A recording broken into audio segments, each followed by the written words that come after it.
Արցախի հանրային հեռուստատեսության եթերում ազատ անկյուն հաղորդաշարն է սկսում իր աշխատանքը։ Բարի երեկո։ Հայ ժողովուրդն աչքի է ընկել արևելագիտության բնագավառում իր հարուստ փորձով ձևավորելով այս ոլորտում գիտակրթական ավանդույթներ, ակադեմիական մոտեցումներ։ Հատկանշական է, որ Ռուսաստանում առաջին արևելագիտական օջախը արևելյան լեզուների Լազարյան ճեմարանը հիմնադրել են հայերը 1815 թվականին։ 1968 թվականին հայ բանասիրության ֆակուլտետի արևելագիտության բաժնի հիման վրա ձևավորվեց արևելագիտության ֆակուլտետը, կազմվեցին նոր ծրագրեր, դրվեց առանձին արևելագիտության ճյուղի զարգացման նոր հեռանկարների հիմքը։ Այսօր արևելագիտությունը գիտական առաջատար ճյուղերից է, որի բարձր մակարդակն ապահովում են ոլորտի պատասխանատուները։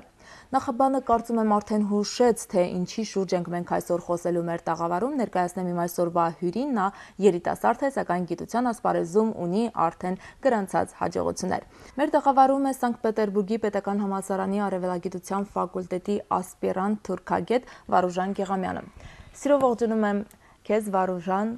ուրախ ենք քեզ տեսնել մեր տաղավարում, ուրախ ենք տեսնել Ստեփանակերտում, դուք Բերձորից եք։ Շնորհակալ եմ հրավերի համար, իսկապես մեծ ուրախություն, նաև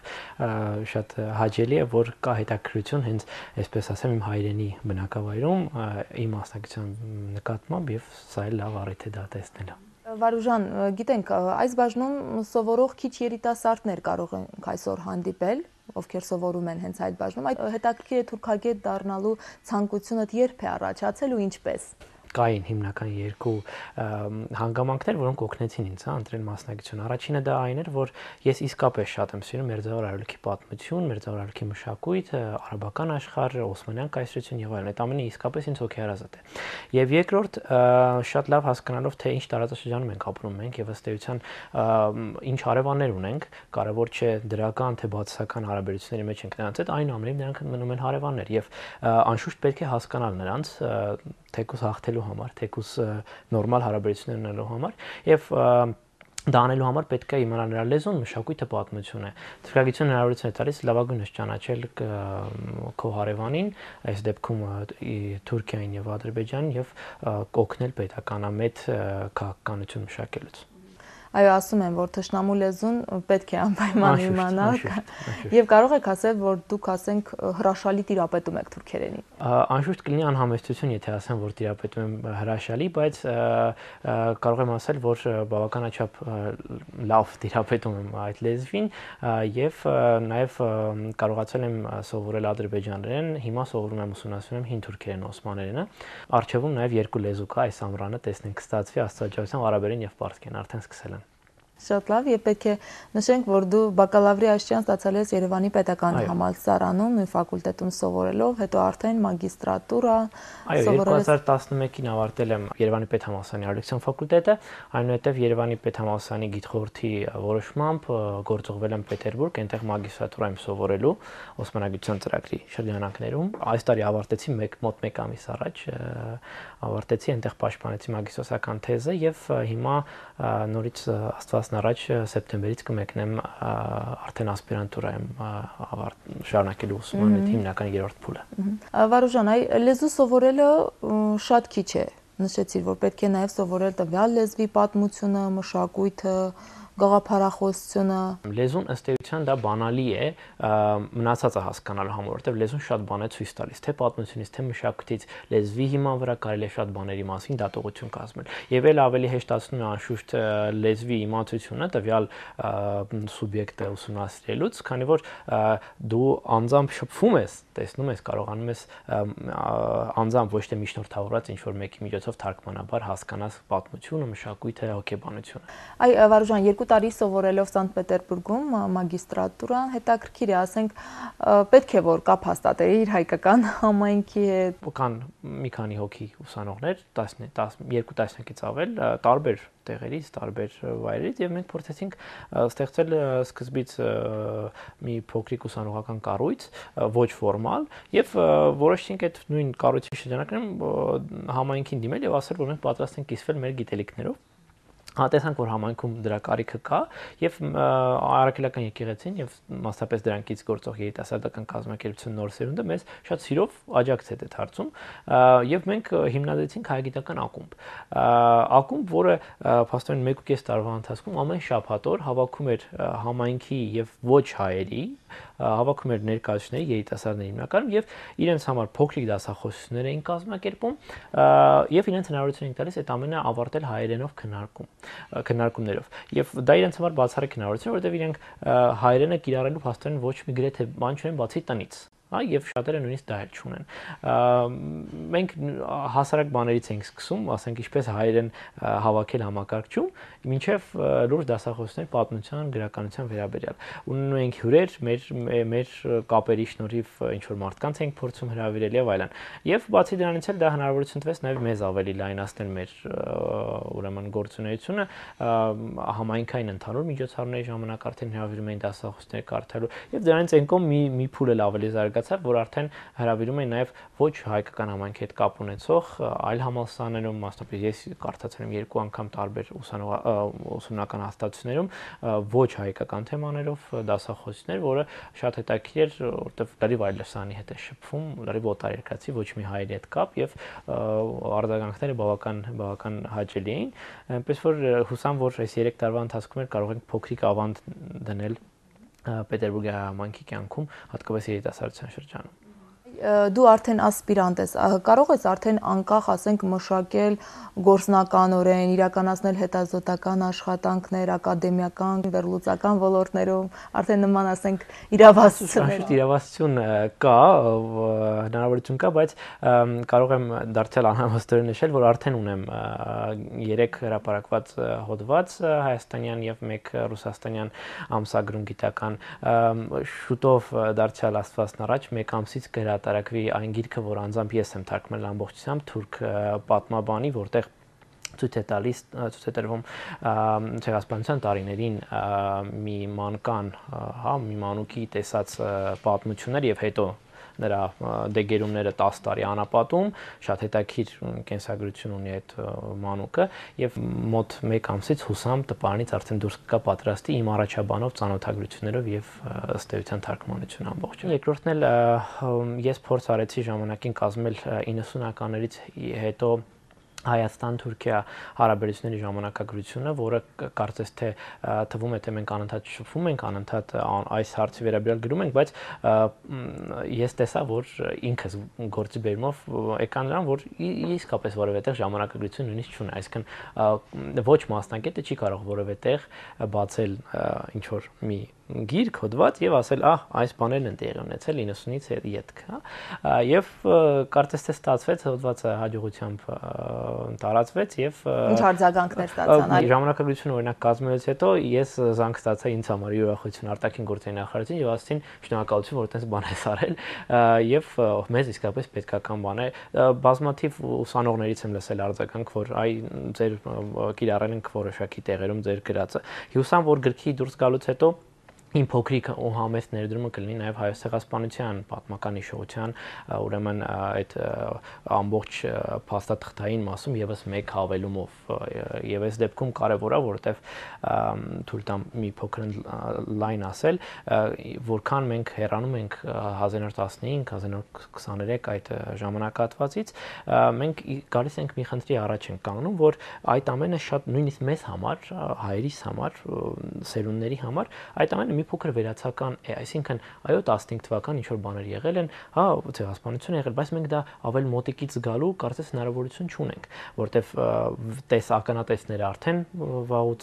չկան կամ մի քանիսն են մնացել։ Եվ այս դեպքում անձնական պատմությունները, որը այդ գիրքն է, այս իմ դեպքում անձնական պատմությունները մի տեսակ հնարավորություն են տալիս անձամբ շփվելու այդ պատմության հետ, այսինքն մեկ մարդու օրինակով դու տեսնում ես թե ինքն ինչերի միջով է անցել։ Մանկան հիշողությունները, որը տեսել է, որը քշվել է անապատում տեսել է ինչպես է իր աչքի առջև մահանում մայրը, հայրը, հետո 10 տարի դեգերել է անապատում, լինելով քրդերի, արաբների մոտ, որպես ծառա, որպես որդեգրված երեխա, եւ ապա իր կյանքը փորձել է ներկայացնել նաեւ դրանից հետո թե ինչպես է փրկվել։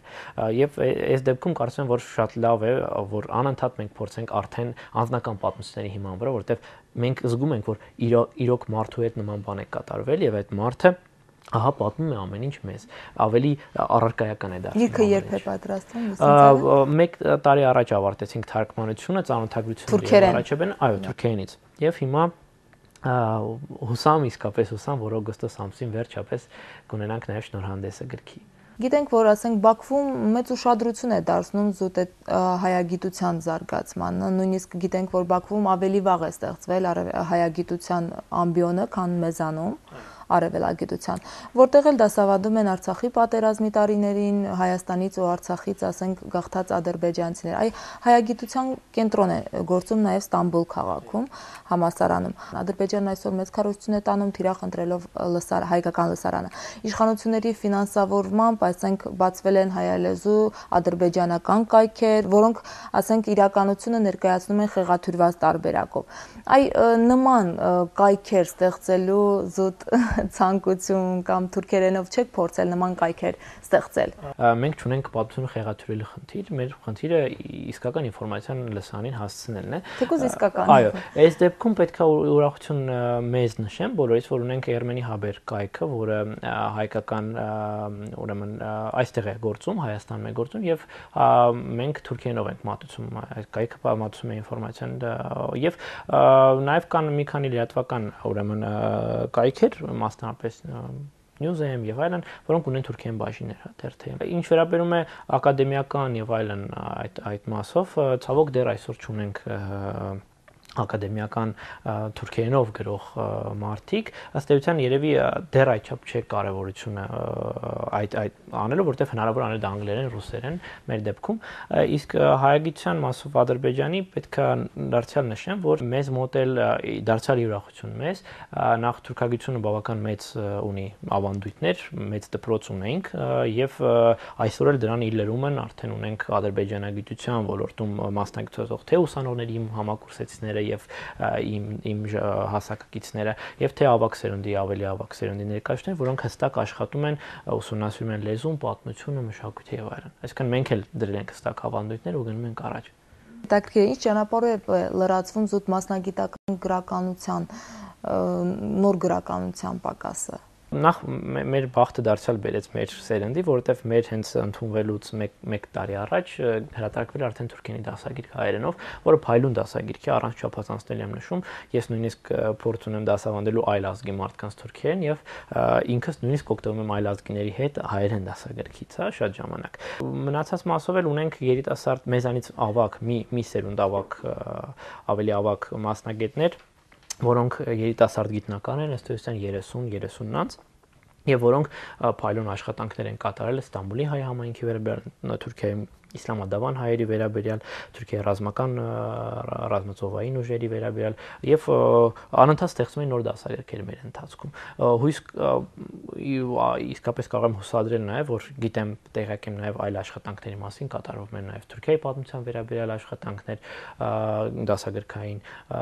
եւ մնացած մասն էլ փառք կա համացանց եւ հնարավոր է անընդհատ տեսնել, շփվել, գրքերը բերել Թուրքիայից նաև մեր դեպքում, այնպես որ գործում է ցանցը եւ հնարավոր է գրականություն ստանալ անընդհատ։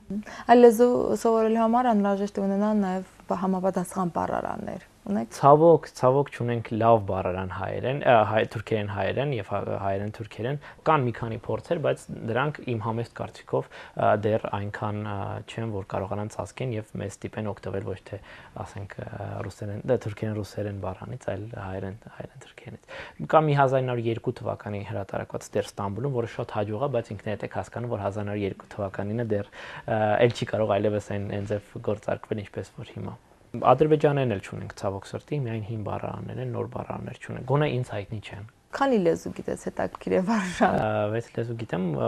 հայերեն, անգլերեն, ռուսերեն, թուրքերեն, ադրբեջաներեն, օսմաներեն, կարծում գրում եմ եւ հուսամ նորից ասեմ, որ շուտով կլինի նաեւ արաբերեն ու պարսկերեն այս ցուցակին կավելանա, որովհետեւ հիմա աշխատում եմ դրա վրա։ Թուրքերեն, օսմաներեն, արաբերեն, ադրբեջաներեն, սրանք նույն լեզվաընտանիքին են պատկանում։ Բացի արաբերենից։ Բացի արաբերենից, այո։ Եվ ասենք այդ առանձնահատկությունները մեծ են կան։ Այսպես, օրինակ ժամանակակից թուրքերեն է խոսակցական եւ ադրբեջաներենը մոտ տարբերում են մոտ 20%-ով։ Այդ մոտապես նույնն է, ինչ գրական խոսակցական հայերենը եւ ասենք գյումրվա բարբառը կամ գուցե Արցախի բարբառը։ Իր նյուանսներով անշուշտ։ Օսմաներենը դե հին լեզուն է արաբատար այբուբենով եւ այսպես 30%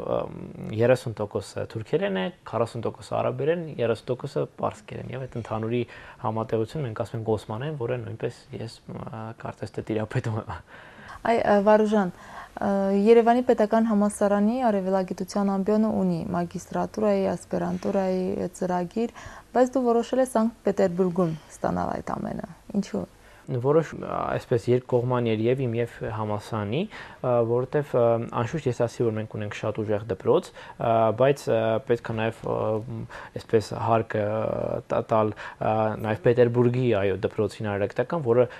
առանց չափազանցության աշխարհի լավագույն դպրոցներից մեկն է, թեկուզ եւ խորհրդային միության փլուզումից հետո շատ բաներ անշուշտ վերացել են, ցավոք։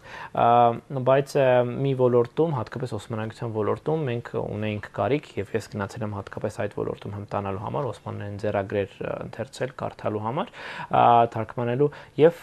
մենք որոշեցինք, որ Պետերբուրգ լավագույն տարբերակներից մեկն էր, համալսարանները երկուս տեղ կնքեցին պայմանագրեր եւ դրա շրջանակներում մենք մեկնեցինք 3 հոգով այնտեղ օսմանագիտության մեջ հմտանալու համար։ Մեր ֆակուլտետում օրինակ այս տարվանից գործում է թալաշագիտության մագիստրոսական ծրագիրը, որը բացառիկ է աշխարհում նմանը չկա, իսկ թալաշագիտությունը օրորի ավելի բացի նրանից, որ կարևոր գիտություն է, նաև մեզ համար ռազմավարական նշանակություն ունի, որովհետև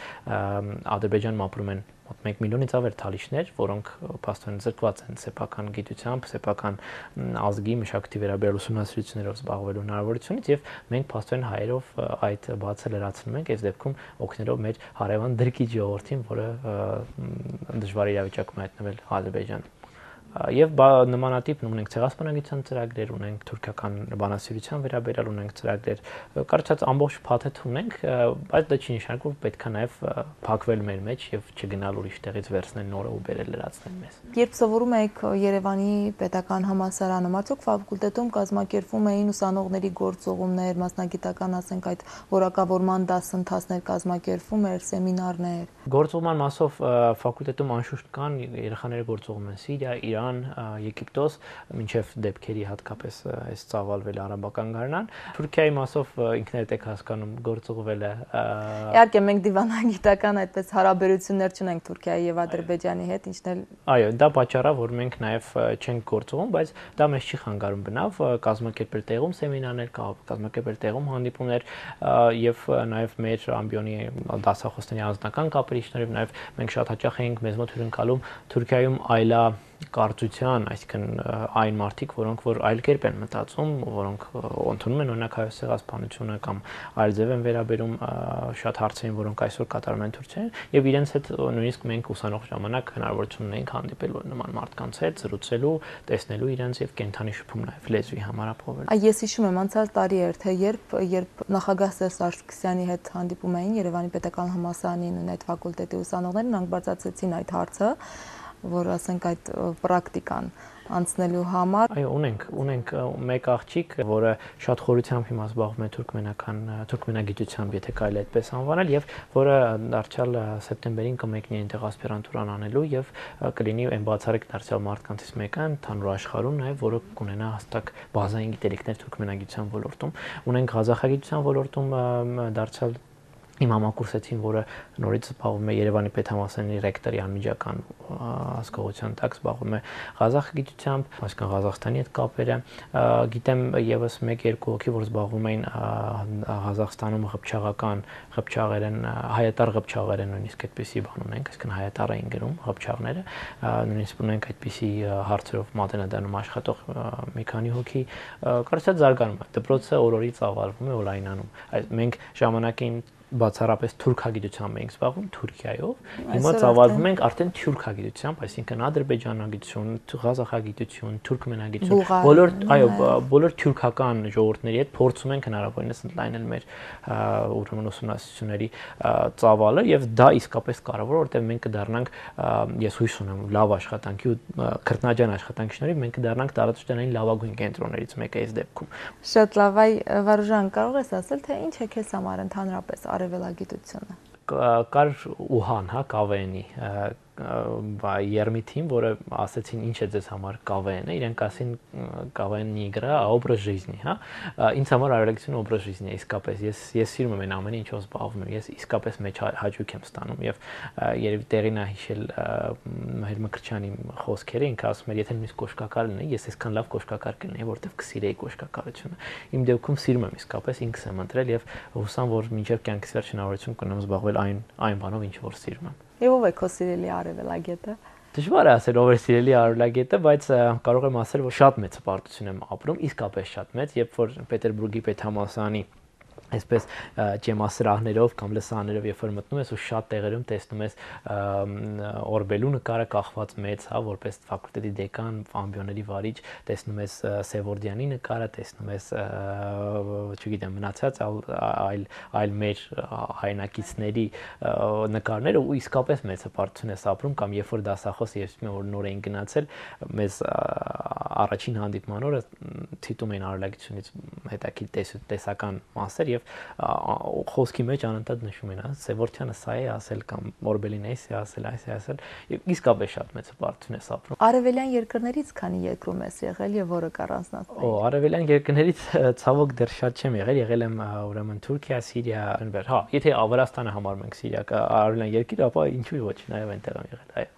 Բայց ունեմ շատ մեծ ոչ վիրտուալ եւ վիրտուալ կապեր, որոնք ինձ հնարավորություն են տալիս անընդհատ շփվել, տեսնել, գնացել եմ այլ տեղերում խորհրդաժողովների կամ հանդիպումների, որտեղ ծանոթացել եմ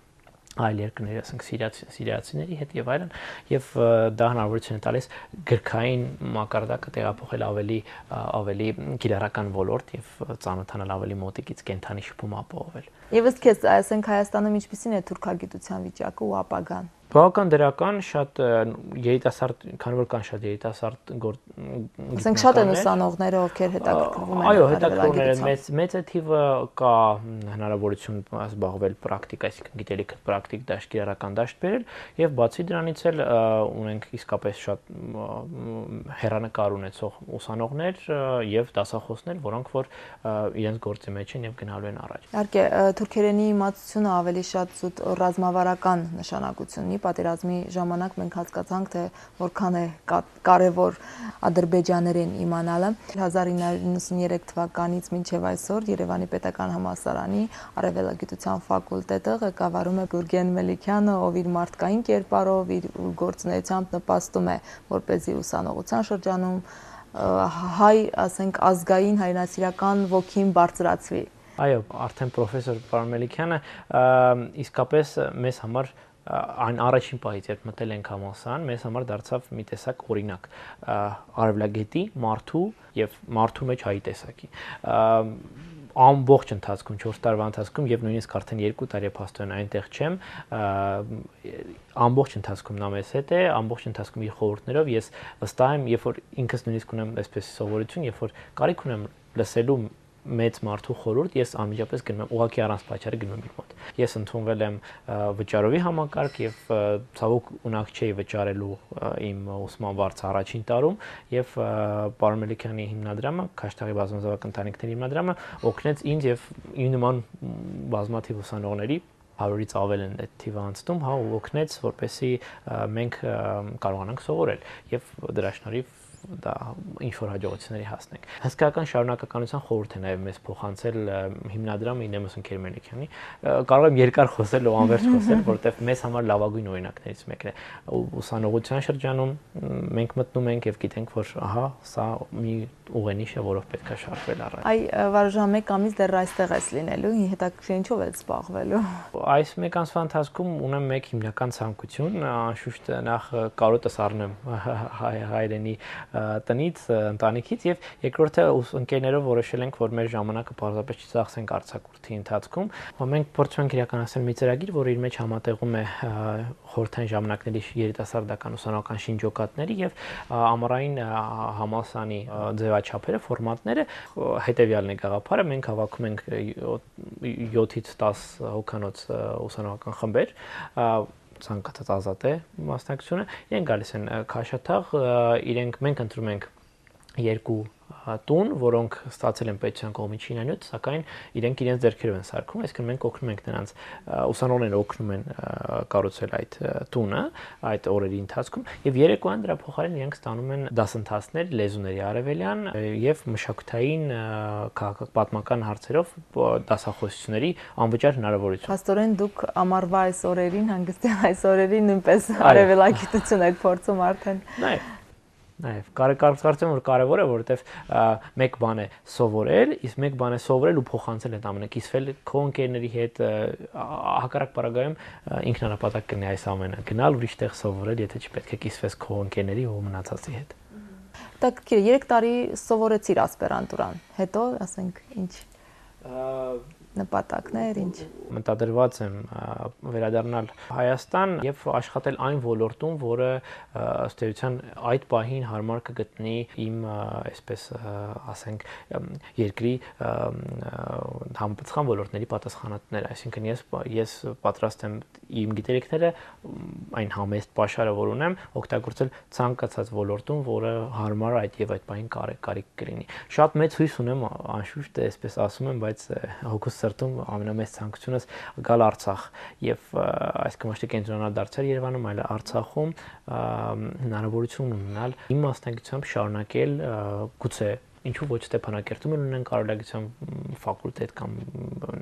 չգիտեմ բաժին, ամեն ինչ անել եմ դրա համար ամեն դեպքում։ Կարծեմ, որ մենք ունենք այստեղ էլ պոտենցիալ եւ շատ մեծ պոտենցիալ, որ կարող ենք օգտագործել։ Եվ հուսանք Վարուժան, որ ասենք ոչ միայն դուք, այլ ձեր ֆակուլտետի ուսանողները իրենց պատրաստվածության ու մասնագիտական ունակություններով արդեն կաշխատեն տարբեր գերատեսչություններում եւ ձեր նպաստը կունենաք միջազգային հարաբերությունների, քաղաքական համակարգի կայացման ու հաստատման գործում։ Շնորհակալություն, քեզ մեծ հաջողություններ, շնորհակալություն, որ ընդունեցիք մեր հրավերը, վերջում նաև շնորհակալություն հայտնենք մեր նկարահանումներին աջակցելու համար մեր գործընկերոջը Viaggio ռեստորանային համալիրին, ազատ անկյուններ եթերում կհանդիպենք։